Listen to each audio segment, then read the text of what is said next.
Mbappé et le Real Madrid, une alchimie manquée? Le rêve d'une dynastie galactique bascule dans le doute.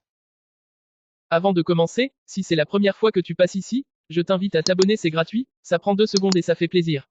Merci beaucoup à toi. Disséqué, scruté, manipulé par les médias, les fans et les dirigeants du football mondial. Mais en juillet 2024, le suspense prend fin. Après des années de rumeurs, d'offres refusées, de rebondissements spectaculaires et d'attentes insoutenables, la signature tombe enfin, Mbappé devient un joueur du Real Madrid. Un transfert qui résonne comme une évidence. Depuis ses débuts, le crack de Bondy semblait programmé pour rejoindre le club le plus prestigieux de la planète. La Casablanca tenait sa nouvelle tête d'affiche, et les projecteurs du monde entier se braquaient sur le Bernabéu. Tout semblait réuni pour écrire un conte parfait. Un joueur au sommet de son article, un club obsédé par les titres. Une équipe rajeunie mais ambitieuse, encadrée par un entraîneur respecté. L'union de Mbappé et du Real Madrid, longtemps retardée, avait enfin lieu. Mais 12 mois plus tard, les sourires ont disparu. L'euphorie s'est dissipée. Et le rêve prend doucement des allures de mirage. Mbappé, pourtant, a été fidèle à sa réputation. Il a marqué plus de 30 buts toutes compétitions confondues. Il a souvent été décisif. Il a affiché sa vitesse, sa puissance, son sang-froid dans les moments clés. Il n'a pas trahi l'attente placée en lui. En réalité, il a fait ce qu'on attendait de lui, faire la différence, encore et encore. Mais au Real Madrid, les chiffres ne suffisent pas. Ce club, à l'histoire démesurée, ne se nourrit que d'une chose, les trophées. Et la saison 2024 à 2025 a été un véritable camouflet. Le club n'a remporté ni la Liga, ni la Ligue des Champions, ni même la Copa del Rey.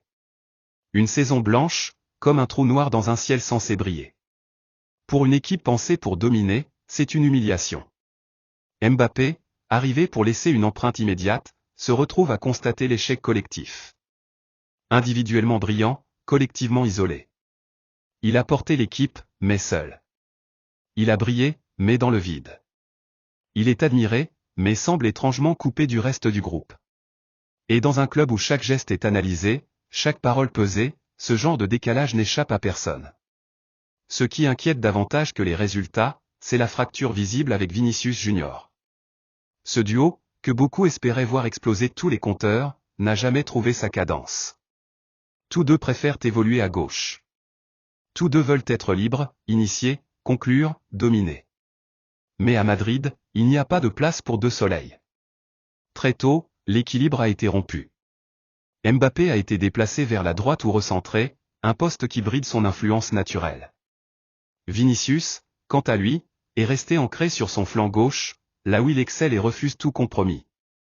Sur le terrain, leurs actions se sont superposées, leurs courses se sont annulées, et leur entente est restée inexistante. Les séquences de jeu semblaient parfois désorganisées, improvisées, comme si chacun jouait sa propre partition. Mais la vraie rupture se joue hors du rectangle vert. Entre Mbappé et Vinicius, il n'y a pas d'amitié, pas même de dialogue. Pas un mot échangé publiquement, pas une image partagée, pas de regard complice. Selon des témoignages proches du vestiaire, les deux superstars ne s'adressent presque jamais la parole. Lors des entraînements, la distance est palpable. En dehors, ils s'évitent soigneusement. Le staff a tenté de créer du lien, d'organiser des dîners d'équipe, des événements informels, mais les efforts sont restés vains. Chaque tentative de rapprochement a échoué face à l'orgueil et la méfiance. Ce froid a fini par contaminer l'ensemble du groupe. Une ligne de fracture s'est dessinée dans le vestiaire. D'un côté, les Brésiliens, naturellement alignés avec Vinicius. De l'autre, Mbappé et son entourage, souvent perçus comme distants, presque en marge. Le Français, accompagné de ses proches, de ses conseillers, de son équipe de communication, donne parfois le sentiment de vivre en autarcie. Même des cadres du vestiaire comme Courtois, Bellingham ou Camavinga ont tenté d'apaiser les tensions. Mais la faille ne s'est jamais refermée. Mbappé découvre ainsi une vérité brutale, Madrid n'est pas Paris. Au PSG, il était le centre de tout, la figure unique du projet, celui autour de qui tout tournait. À Madrid, il est une étoile parmi d'autres. Et s'il veut régner, il doit d'abord conquérir. Mais cette conquête est semée d'embûches, et la résistance est féroce. Vinicius, enfant du club, icône de la nouvelle génération, ne compte pas céder sa place si facilement. Des doutes commencent à émerger. Dans les couloirs du club, chez les supporters, mais aussi dans l'entourage du joueur. A-t-il fait le bon choix? A-t-il sous-estimé la complexité du Real Madrid? Ne serait-il pas plus heureux dans un projet bâti autour de lui, à Manchester City, à Liverpool ou même, de retour au PSG? Officiellement, le club n'envisage pas son départ.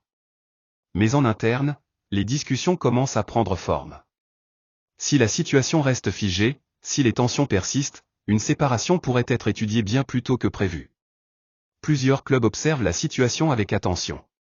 Manchester City, en quête d'une nouvelle figure offensive. Liverpool, qui cherche un successeur à Salah. Chelsea, en reconstruction permanente.